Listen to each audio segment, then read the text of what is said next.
Table, இந்த பேசுகிற ஒலிவாங்கி என்கிற இந்த மைக்கு, செக்ரட்டரி உட்கார்ந்து இருக்கிறது, இது அத்தனையும் செய்தது திராவிட மாடல் ஆட்சியில. இந்த மைக்கு நாங்க செஞ்சது, இந்த டேபிள் நாங்க செஞ்சது, வர அதிகாரிகள்லாம் உங்களுக்கு செல்ஃபி அடிக்கிறாங்க. அப்புறம் கவர்மெண்ட் மாதிரி இதனே அநியாயமா இருக்கு. உதயநிதி ஸ்டாலின் பேசினார், வந்திருக்க எம்எல்ஏக்கெல்லாம் பேரே தெரியல, அமைச்சர் யாருன்னு முதலமைச்சருக்கே தெரியல. இப்படி நம்ம திருப்பி கேட்கலாம், நீங்க எங்க நின்னா ஜெயிப்பீங்கன்னே உங்களுக்கு தெரியலையே. மாண்புமிகு எதிர்க்கட்சி தலைவர்ல நீங்க குளத்தூர்ல நின்னா தோத்து போகும் தெரியாமே நீங்க இருக்கீங்க. அவங்க எல்லாம் பேர் தெரியாம ஜெயிச்சிருக்காங்க. நீங்க எங்க நிக்கிறீங்கன்னு நின்னா தோத்து போகும் தெரியாம இருக்கீங்க.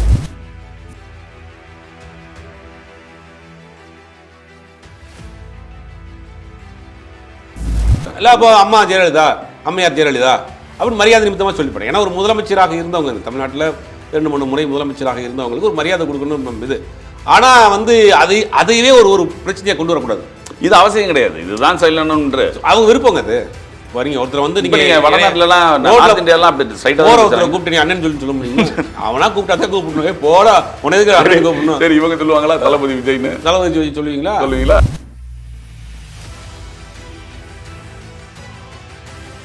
எங்களுக்கு மட்டும் தான் அரசியல் தெரியணும். அரசியல் எப்படி பேசணும், புரியுற மாதிரி பேசக்கூடாது. நீங்க ஏதாவது ஒரு கேள்வி கேளுங்க. நீங்க வந்து நீங்க சட்டமன்றத்தில் நடந்துச்சுன்னு என்கிட்ட கேளுங்க. சட்டமன்றத்தில் நடந்தது 1947.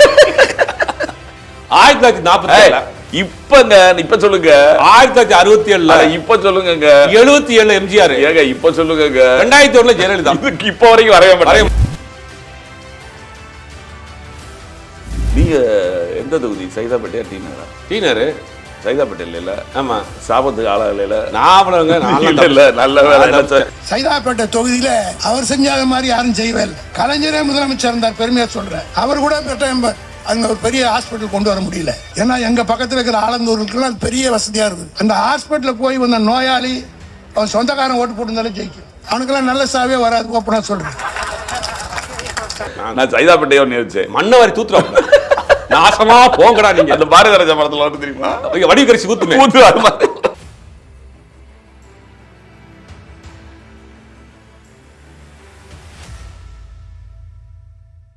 இந்த சட்டமன்றத்தில் முக்கியமான ஒரு விஷயம் நடந்தது இல்லையா, இந்த பேர் பிரச்சனை. கருணாநிதின்ற பேரை நீங்க மென்ஷன் பண்றீங்க. அதுக்கு ஒரு சாரி கேட்டாரு. 2 பேர் நடந்துச்சுங்க. முதலமைச்சர் வரப்ப எந்திரிச்சு கூடாது. அது ஒரு நடந்துச்சு. பேர் சொல்லக்கூடாது. சட்டமன்றம்ங்கிறது வந்து யாரை பிரைஸ் பண்றது, யாரை கொண்டாடக்கூடிய இடம் கிடையாது. முதல்ல சட்டமன்றம்ங்கிறது தொகுதி சார்ந்த மக்கள் சார்ந்த பிரச்சனையை பேசக்கூடிய இடம். சட்டங்களை இயற்றுவதற்கு சட்டமன்றம். மக்கள் தொகுதி சார்ந்த பிரச்சனையை பேசுறது சட்டமன்றம். இப்போ தேனி மாவட்டத்தில் இந்த வருஷ நாள் மேகமலை பிரச்சனை ஒரு மிகப்பெரிய ஒரு இஷ்யூவாக போயிட்டு இருக்கு. அதை பற்றி பேசியிருக்கிறாங்க. இல்லை இன்னொரு விஷயத்தை நம்ம பேசாம விட்டோம். 2 நாளாக வந்து மெயின் ஸ்ட்ரீமாக இருக்கட்டும், சோசியல் மீடியாவில் பெரிய விவாதம் போயிட்டு இருக்கு. தமிழ்நாடு போக்குவரத்து கழகங்களுக்கு யூபியில் இருக்க கான்ட்ராக்ட் விட்டாங்க. வெளிமாநிலத்தில் கான்ட்ராக்ட் விட்டுருக்காங்க. யூபியில் எஸ்எஸ் என்டர்பிரைஸ் ஒரு கம்பெனிக்கு தாவேக அரசு வந்து கான்ட்ராக்ட் கொடுத்துட்டாங்க. இனிமேல் யூபியிலேருந்து வந்த டிரைவர் தான் நம்மளை இங்கே ஓட்ட போகிறாங்க, நம்மள்ட்ட ஹிந்தியில் டிக்கெட் கேட்க போகிறோம், என்ன நடக்க போகுதுன்னு சொல்லி மீம்ஸ் வீடியோஸ் எல்லாம் ஓடிட்டு இருக்கு. இதுக்கு பின்னாடி என்ன நடந்திருக்குன்னா, இந்த டெண்டர் கொடுக்கப்பட்டது போன திமுக ஆட்சியில் கொடுக்கப்பட்டது. ஜனவரி மாதம் பிப்ரவரி மாதம் போன திமுக ஆட்சியில் கொடுக்கப்பட்ட டெண்டர். அதை வந்து இந்த ஆட்சி வந்த பிறகு எடுக்கிறாங்க. இப்போ விமர்சனங்கள் வர்றப்ப அதை வந்து நிப்பாட்டி வச்சிருக்காங்க. அநேகமாக அதை கேன்சல் பண்ணிடுவாங்கன்னு நினைக்கிறேன். சரி, எந்த தைரியத்தில் நீங்கள் விமர்சனம் பண்ணுறீங்க? திருப்பி இந்த பக்கம் திரும்பிச்சுன்னா இல்லை கொண்டு வந்ததே நீங்க தான். அதான் நீங்க வரும்ல. அது மட்டும் கிடையாது, இதுக்கு முன்னாடி இது ஒரு கம்பெனி கொடுத்துருக்காங்க. இந்த கிளாம்பாக்கம் இதுலயே நார்த் இந்தியா கொடுத்த இன்னொரு முக்கியமான விஷயம், இதுல டெம்பரவரி டிரைவர்ஸ்னால மிகப்பெரிய ஆக்சிடென்ட் நடக்க போகிறது. அவங்க வந்து டிரைவிங் வந்து ரொம்ப ரூரா ஓட்டுறாங்க. இப்ப இருக்கிறதுலயே இருக்காங்க நிறைய பேர் ரொம்ப ரூரா கண்டக்டர்னு சொல்லி போடுறாங்கல்ல. டிரைவர் கண்டக்டர் சொல்லி எஸ்சிடிஸ் எல்லாம் டிரைவர் கண்டக்டர் தான் போடுறாங்க. ஒரே ஆளு டிரைவர் கண்டக்டர் 2 பேர் இருக்கணும்னு சொல்லிட்டு அதுல டெம்பரவரி போட்டாங்கன்னா என்ன செய்யறது? இல்ல அது வந்து கான்ட்ராக்ட் பேசிஸ்ல டெம்பரவரி போஸ்டிங் போடக்கூடிய ஆட்களுக்கு ரூல்ஸ் அண்ட் ரெகுலேஷன் தெரியல, ரொம்ப ரஃபா டிரைவ் பண்றாங்க, பெரிய விபத்துக்களை ஏற்படுத்தக்கூடிய சூழல் இருக்கு. ஊர்ல ஃபுல்லா இது ஓட்டுனாலுங்க, அந்த சேராட்டோ அந்த மாதிரி வண்டி ஓட்டுன ஆட்கள் தான். தப்பா சொல்ல கிடையாது அவங்கள. இல்ல அவங்க ரேஷ் டிரைவிங்கா பண்றாங்க. சிட்டிக்குள்ள நடக்குதுங்க. சென்னை சிட்டிக்குள்ள ரேஷ் டிரைவிங் நிறைய நடக்குது. அது அரசு பேர் வந்து நடக்குது. இதை கண்காணிக்கலன்னா பெரிய விபத்துக்கள் நடக்கும். இதுல ஏற்கனவே டெண்டர் பேசிஸ்ல தான் கான்ட்ராக்ட் பேசிஸ் தான் லேபர் எடுத்துக்கிட்டு இருக்காங்க. இப்போ போன கவர்மெண்ட்ல இந்த கடந்த 5 வருஷத்துல அப்படி தான் எடுத்துருக்காங்க. பெர்மனன்ட் ஸ்டாஃப் போடாம போடல. அது சம்பந்தமான பிரச்சனையே வந்துருச்சு. வேற கம்பெனி எடுத்துருக்காங்க. 2026 ஜனவரியில் போடப்பட்ட டெண்டர் தான் தூக்கி வந்துட்டாங்க. பார்த்தீங்கன்னா தாவே காட்சி வந்தோடனே தமிழ்நாட்டோட வேலை வாய்ப்பெல்லாம் போது அங்கே கொடுத்துட்டாங்க. ஆனால் இது இஷ்யூ பண்ணது வந்து போன திமுக ஆட்சியில். அது ஒரு விஷயம். அவர் ரெண்டாவது நேற்று இன்னொரு சம்பவம் பரபரப்பாக போய் அதையும் பார்த்துருப்பீங்க.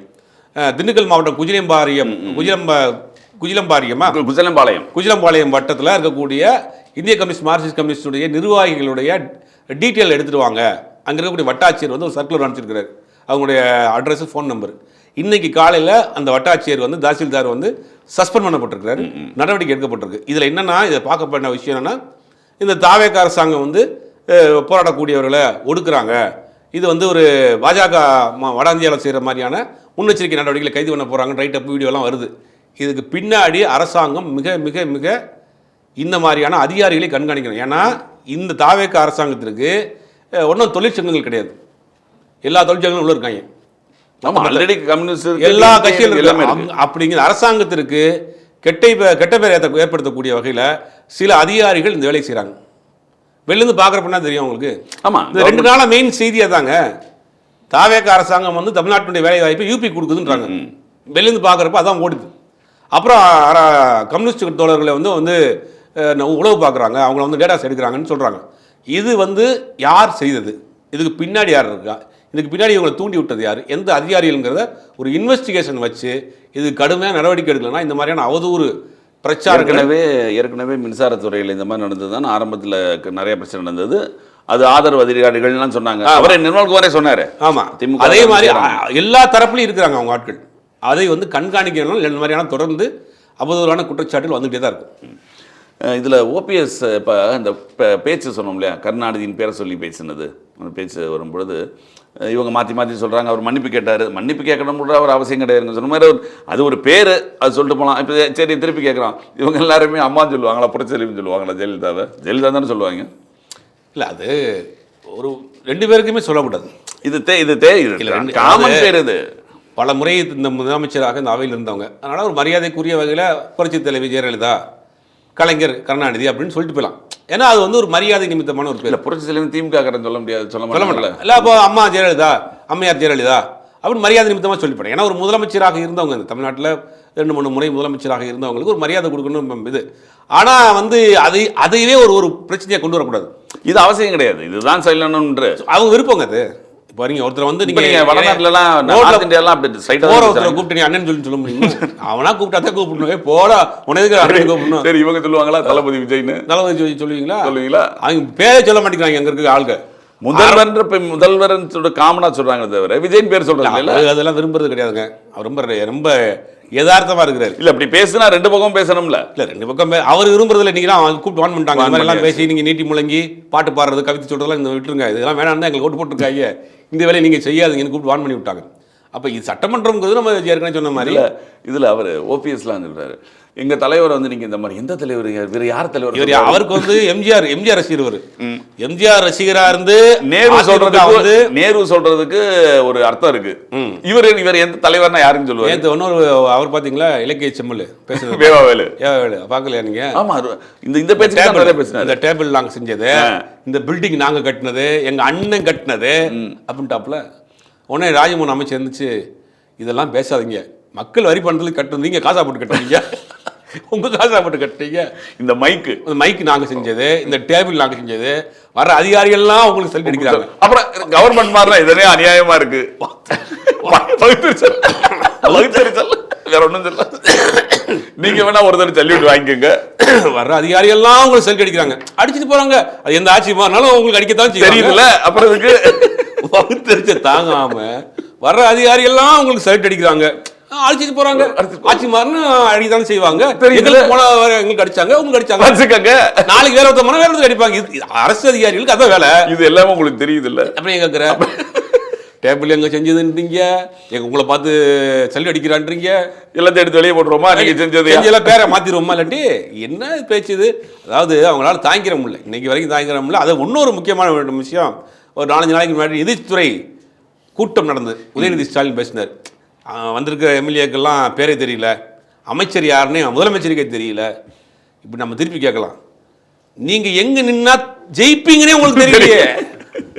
மாண்புமிகு எதிர்க்கட்சி தலைவர்ல நீங்க குளத்தூர்ல நின்னா தோத்து போகும் தெரியாமே நீங்க நின்றுக்கீங்க. அவங்க எல்லாம் பேர் தெரியாம ஜெயிச்சிருக்காங்க.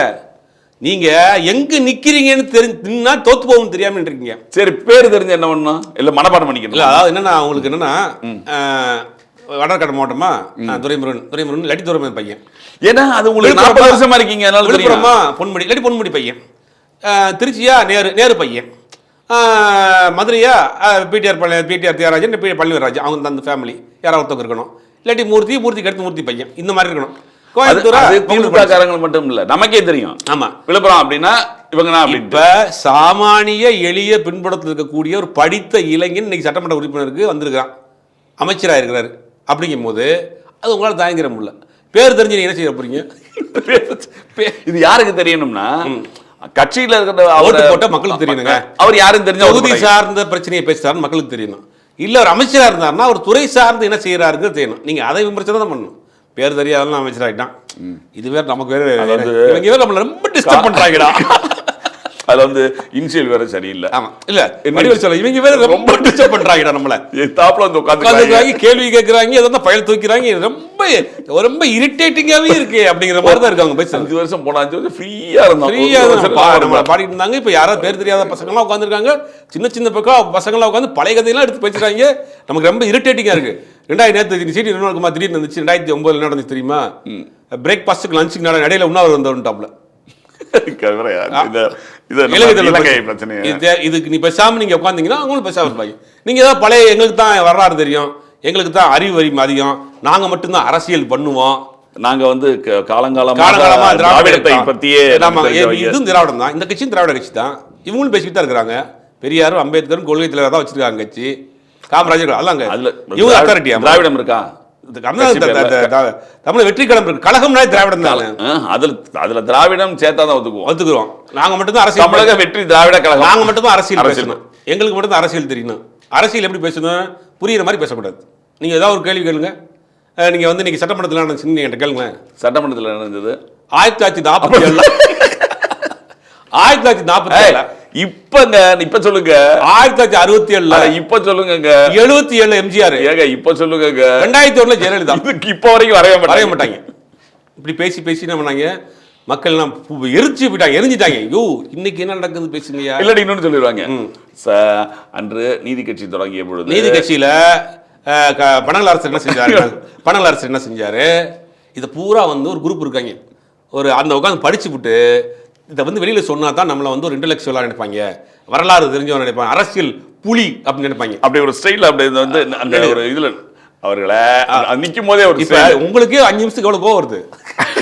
சட்டமன்றத்தை என்னன்னு கேட்டா நான் என்ன சொல்லணும்? நீ காலையில 11 மணிக்கு வந்தாருங்க, 3 தீர்மானம் கொண்டு வந்துருக்காங்க, நீங்க எல்லாத்துக்கும் எம்எல்ஏக்களும் கார் கொடுத்துருக்கான்னு சொல்லிட்டு போயிடணும். இப்படிதான் பாத்தீங்கன்னா 1967 நடந்ததுக்கு நமக்கு என்ன? இப்ப 67 அப்புறம் தான் பேசுவாங்க, அதுக்கு முன்னாடி பேச மாட்டாங்க. அதுக்கு பிறகு வந்து 71 பட்டுவாங்க, அதுக்கப்புறம் எம்ஜிஆர் 77 பட்டுவாங்க, அப்புறம் 89 பட்டாங்க. 89 கலைஞருடைய ஆட்சியில தாங்க கைரிக்ஸா திட்டம் ஒழிக்கப்பட்டது. சரி ரைட், நல்ல விஷயம் தான், எல்லாமே நல்லா தான் பண்ணியிருக்காங்க, எல்லாமே தெரியுமே.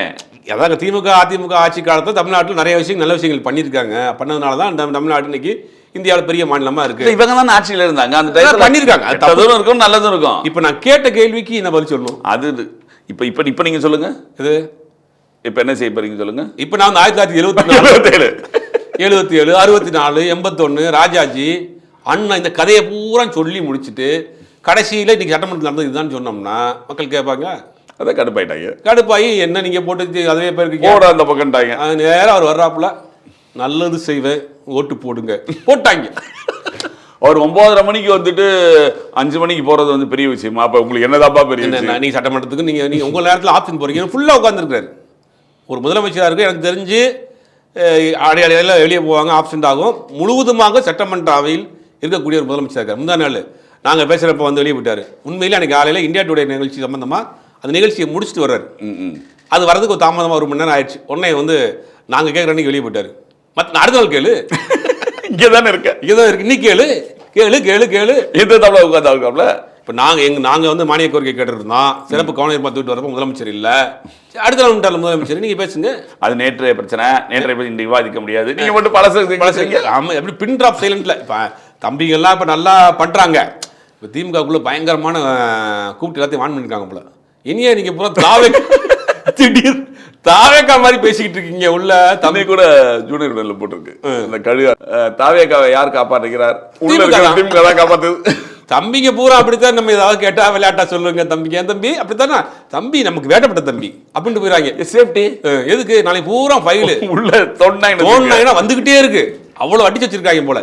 இன்னைக்கு கூட பல இடங்கள்ல ரைட் நடந்துகிட்டு இருக்கு. அந்த 3 ஃபைல் என்ன தெரியுமா உங்களுக்கு? அந்த சீக்ரெட் 3 ஃபைல்ஸ். அது ஒன்று வந்து இபி, ஒன்று வந்து பத்திரப்பதிவுத்துறை, இன்னொரு ஏதோ ஒரு துறை சொன்னாங்க. 3 ஃபைலையும் வந்து ஃபுல் ஆடிட்டிங் பண்ணி எல்லாத்தையும் எடுத்தாங்க. இவங்க எவ்வளோ அடிச்சிருக்காங்க. பத்திரப்பதிவுத்துறையில் எடுத்தாங்கன்னா பீக்கில் அது மாட்டேன்னு வச்சுங்க. அது வந்து ப்ராப்பர்ட்டி வரைக்கும் போங்க, ரிஜிஸ்ட்ரேஷன் மட்டும் கிடையாது. என்னென்ன ஃபேக் ப்ராப்பர்ட்டியை ரிஜிஸ்டர் பண்ணிருக்காங்க கூட தோணும். அப்போ பல விஷயங்கள் எடுத்து வச்சிருக்காங்க. தம்பி அவங்க வாசல்ல உட்காந்து இது போட்டவங்க. ஆமா, டேபிள் போட்டு என்ட்ரி நீ யாரியா? 4 ரிஜிஸ்டர். அவர் கவர்மெண்ட்டியா? நாங்க கவர்மெண்ட் சார்ந்தவதாங்க. நாங்க சென்னையில் ஒரு தொகுதியில் ஒரு ஏரியாவில் ஒரு கவுன்சிலர் இவ்வளோ தான் இருப்பார். ஆள் வணக்கம் சொல்லிட்டு வர்றார். எப்போ? எலெக்ஷனுக்கு முன்னாடி. அவர் ஏற்கனவே கவுன்சிலர் இருந்தார். நாங்கள் அவனை ஓட்டு போட்டுக்கணும் ஜெயிச்சிட்டாப்ல. அப்போ அந்த வீட்டுக்கு சொந்த வீட்டுக்காரர் இருந்தால் அந்த வீட்டுக்கு மேலே பையனுக்கு கல்யாணம் ஆனணும்னு ஒரு 10க்கு 10 ரூம் கட்டுறாரு. வெளியில் வாசல் செங்கல் போட்டாப்புல இவருக்கு சொல்லிட்டாங்க, இன்ஃபார்ம் பண்ணிட்டாங்க. வீடு கட்டுறீங்களா? ரொம்ப நல்ல சந்தோஷம். அண்ணனுக்கு 5 லட்ச ரூபா கொடுத்துருக்கேன். யோ என் வீட்டில் கட்டுறதுக்கு நான் எதுக்கு அவனுக்கு 5 லட்ச ரூபா? இந்த படத்தில் வரும் கருப்புசாமி குத்தக்காரரு கான்டாக்ட் நான் எடுத்திருக்கேன். இந்த தெருவு நான் தான் கான்டாக்ட் எடுத்திருக்கேன். அதை எடுத்துட்டு தம்பி ஒரு பார்த்துட்டு போங்க. தம்பியை பார்த்துட்டு போங்க. நீங்கள் எப்படி தாராளமாக கட்டிக்கங்க. தம்பி கல்யாணம் வச்சிருக்கீங்களா? சரி, நல்ல விஷயம், கட்டிடுங்க. அண்ணனுக்கு 5 லட்சம் கொடுத்துருங்க. உனக்கு எதுக்கே நான் கொடுக்கணும்? என் வீட்டுக்கு மேலே கட்டுறதுக்கு. அப்புறம் நீங்கள் வந்து அப்போ கார்பரேஷன் ஆள் வருவாங்க, மண்ணல் போட முடியாது, வேலை அப்ரூவ் கிடையாது, அதுன்னு எந்த ஒன்று சொல்லி மிரட்டி 5 லட்சம் வாங்கிட்டு போயிட்டாங்க. இது திருப்பி அடுத்து கேளுங்க. அடுத்த எலெக்ஷன் வரப்போ வணக்கம் ஓட்டு போட்டிருக்க அப்படின்னா ஓட்டு போட்டாங்கல்ல, வணக்கம் நம்ம திராவிட மாடல் ஆட்சி அதான் வச்சாய் ஆப்பு வந்து கேட்குற. திருப்பி அவன்கிட்ட தான் மிரட்டி 5 லட்சம் வாங்கியிருக்க. நீ அவன்கிட்டயே போய் ஓட்டு கட்டினா எப்படி போடுவாங்க? நம்ம இன்னொன்று முக்கியமான விஷயம் மறந்து போகிறேன். நீங்கள் எந்த தொகுதி? சைதாப்பேட்டையா டீனரா? டீனரு சைதாப்பேட்டை இல்லைல்ல? ஆமாம், சாபத்துக்கு ஆளாக இல்லைல்ல? நான் அவ்வளோங்க இல்லை, நல்ல வேலை. நான் சைதாப்பேட்டையோ நினைச்சேன். மண்ணை வாரி தூத்துறோம். நாசமா போங்கடா நீங்க. அந்த பாரதி ராஜா படத்தில் வந்து தெரியுமா, வடிகரிசி ஊத்து அரசு பாரதியெல்லாம் கொஞ்ச நாளைக்கு இப்போ சும்மா இருந்தாலாவது கட்சி ஒன்றும் கொஞ்ச நாளைக்கு இருக்கும். இந்த மாதிரி போராட்டத்துல மண்ணை வாரி தூத்திக்கிட்டு இருக்காப்புல, சாபம் விடுறாப்புல. நல்லாவே இருக்க மாட்டேன். 10 கோடி போச்சுடா, காசை பூரா வாங்கி தின்ட்டாங்க. நீங்க நல்லா இருப்பீங்களா? யாருக்கா? கட்சிக்காரங்க கூட அடிச்சிருக்காங்க. யாருக்கா? உங்க காசு போச்சா? ஆமா, அந்த வருத்தம் தான். 3 மாசத்துல இவ்வளவு வருத்தப்படுறாங்க. ஆமா, உங்களுக்கு வருமானம் போச்சு, இருந்த கப்பன்னு குமிச்சிருப்போம், எல்லாம் போச்சு. அப்படிங்கறதுனால நர்சிங் காலேஜ்லாம் 7 காலேஜ் அல்வா சாப்பிட்ட மாதிரி காலேஜ் விடுங்க. கன்ஸ்ட்ரக்ஷன் 200 கோடி ரூபா நம்ம கம்பெனி இருக்குல்ல, போட்டுக்குவோம். நம்ம கம்பெனி 30% ரெடியா இருப்பாங்க. அவர் அந்த இடத்தையே மீடியேட் இருக்காங்கல்ல, அவங்க வந்து இந்த மாதிரி அல்லாட்ட ஆனோடனே வந்துருவாங்க சென்னைக்கு. வந்து இடத்துல ரூம் போட்டு தங்கிட்டு கூட 4 பேரை கூட்டு வந்துருப்பாங்க. அமைச்சர்கிட்ட பேசிட்டேன், போட்டு தரேன்ட்டார். அது 200 ரூபா அந்த கான்ட்ராக்ட் உனக்கு தான்ட்டாப்புல. பேசி முடிச்சுட்டு 1 வாரம் தங்கி அந்த கான்ட்ராக்ட்காரங்க கூட உட்காந்து கூட்டு அடிச்சு கும்மாளம் போட்டு போறப்ப ராமராஜ் 4 சட்டையை வாங்கி போயிருவாங்க. இந்த கும்பல் ஊர்ல போய் சூப்பரா போயிட்டு பையனுக்கு அந்த அச்சமுறுக்கு நம்ம முடிக்க 2 வாங்கியிருக்கேன். எல்லாம் வாங்கிட்டு போவாங்க ஊருக்கு போறப்ப. ஜெகஜோதியா இருப்பாங்க. பாத்துங்க, ஒருத்தரையும் காணோம். வெள்ளை சட்டை அப்படியே வெள்ளை சட்டை வருது, ரொம்ப அப்படியே எரிச்சலா வந்து உட்காந்துருக்கேன். நான் பார்த்து வருமானமே இல்லையா? எப்படி வருவீங்க? 5 பேர் அங்க இருந்து ஊர்ல கான்ட்ராக்ட் வாங்கி தரேன், வேலை வாங்கி தரேன் கூட்டு வர கும்பலுக்கு பூரா வேலை போச்சு. அவங்க பூரா என்ன சொல்ல தெரியுமா உங்களுக்கு? பணம் புழக்கம். இந்த ஆட்சி வந்து வேலைக்கு போ. நீங்க வேலைக்கு போய் நான் வேலைக்கு போறேன், மாசமான சம்பளம் கொடுக்குறாங்கல்ல. அது இல்லாமல் நாங்கள் காருக்கே லோன் கட்ட மாட்டோம், இந்த காருக்கு லோன் கட்ட மாட்டோம், வேலைக்கு இல்லைம்மா, அதுவா வரணும். அதான் இப்போ என்னன்னா அவங்க பூரா வருமானம் பரப்புறாங்க ஊருக்குள்ள. இந்த தாவேக்கா அரசு வந்த பிறகு நிர்வாகம் செய்ய தெரியல. என்னடா செய்ய தெரியல, காசு வாங்க தெரியலங்க அப்படிங்கிறத சொல்றது அப்படி சொல்லி போலது. சட்டமன்றம் நேரடி ஒளிபரப்பு இன்னைக்கு தமிழ்நாட்டில் எல்லாரும் ஆண்கள், பெண்கள், குழந்தைகள், சிறியவர்கள், பெரியவர்கள் எல்லாம் பாக்குறாங்க. பரபரப்புக்கு பாஜாம இருக்காங்க. இவங்க வந்து ரொம்ப தன்னை வந்து நாளுக்கு நாள் இம்ப்ரூவ் பண்ணிக்கிட்டே இருக்கிறாங்க. தாவேக்கா அமைச்சராக இருக்கட்டும், எம்எல்ஏவாக இருக்கட்டும், ரொம்ப இம்ப்ரூவ் பண்ணிட்டு இருக்காங்க. ரொம்ப பரபரப்பாக, கலகலப்பாக, சுவாரஸ்யமாக போகுது, ஜாலியாக போகுது. பார்ப்போம் அடுத்த தொடர்ந்து வரும் நாட்களை சந்திப்போம். மிக்க நன்றி.